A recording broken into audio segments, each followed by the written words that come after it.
Pernah kebayang nggak sih dapat untung secara otomatis tanpa perlu ngapa-ngapain? Kedengarannya enak banget kan?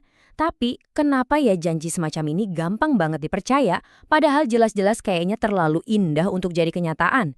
Yuk kita bedah bareng-bareng apa sih yang sebenarnya terjadi di balik layar. Nah, semuanya itu berawal dari sini. Sebuah janji yang wow, kuat banget. Apalagi di dunia yang serba sibuk kayak sekarang, di mana kita semua pengennya dapat hasil tanpa perlu usaha. Kalimat ini tuh umpannya, simple, langsung ke intinya, dan nembak langsung ke keinginan kita yang paling dasar. Hasil maksimal, usaha minimal. Nah, ini dia pertanyaan intinya. Di balik mimpi si pembeli yang pengen kaya mendadak, ada kenyataan bisnis si penjual.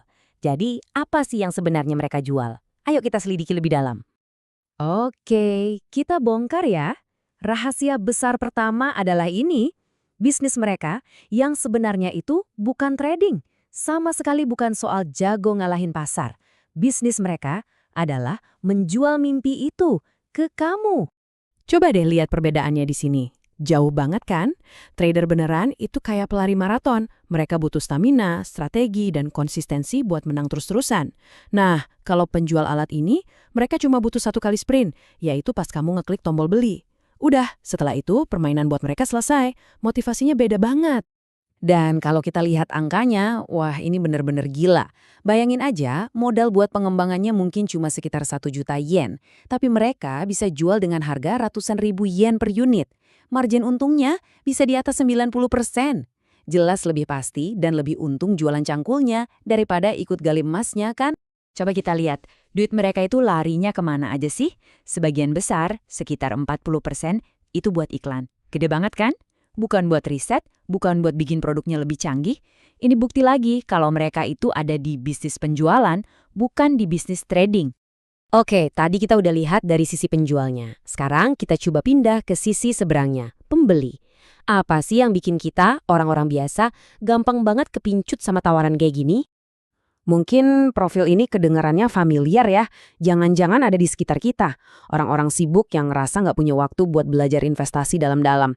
Mereka tertarik sama janji-janji teknologi kayak AI karena itu kedengarannya kayak jalan pintas yang canggih dan modern gitu kan?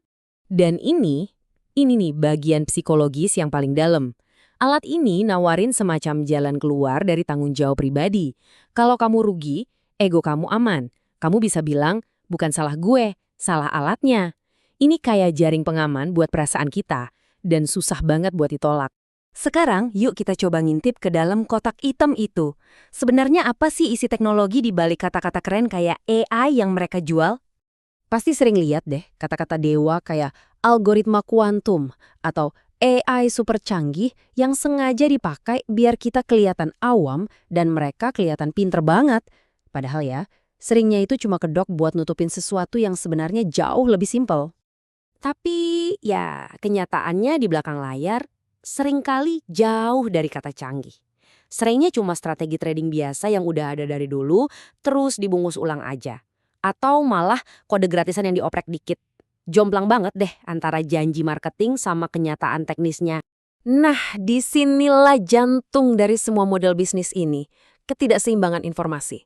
Si penjual itu tahu banget kalau alat ini nggak bakal bisa menang terus-terusan dalam jangka panjang. Sementara kita sebagai pembeli cuma dikasih lihat data masa lalu yang bagus-bagus aja, seolah-olah itu jaminan sukses di masa depan. Permainannya udah nggak adil dari awal.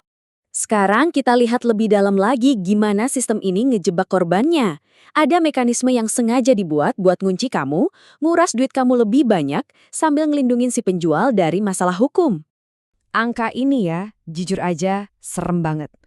Risiko kamu kehilangan uang itu bukan cuma tinggi, tapi hampir pasti. Buat hampir semua orang yang beli alat ini, ujung-ujungnya mereka bakal kehilangan semua modal awal mereka. Ini bukan investasi, ini lebih kayak beli tiket lotre yang udah ketahuan bakal kalah. Sistemnya ini juga pinter banget ngejebak kita secara emosional. Pas lagi menang, wih rasanya kayak dewa, nggak mau berhenti. Pas lagi kalah, malah makin panas, pengen balikin modal. Ditambah lagi ada tekanan dari komunitasnya yang bikin kamu ngerasa bersalah kalau nyerah. Bener-bener jebakan sempurna yang susah banget buat lepas. Dan ini dia cara mereka bisa lolos dari jerat hukum. Dengan menjualnya sebagai perangkat lunak, bukan nasihat investasi, mereka bisa main di area abu-abu. Jadi secara teknis mungkin nggak ilegal, tapi secara etika ya kita tahu sendirilah. Oke, setelah kita bongkar semuanya, bagian terakhir ini nih yang paling penting. Kami akan kasih kamu satu senjata praktis buat ngelindungin diri sendiri.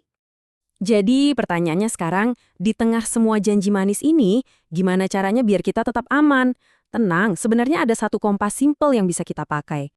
Nah, ini dia. Cuma satu pertanyaan ini yang benar-benar perlu kamu tanyain ke diri sendiri.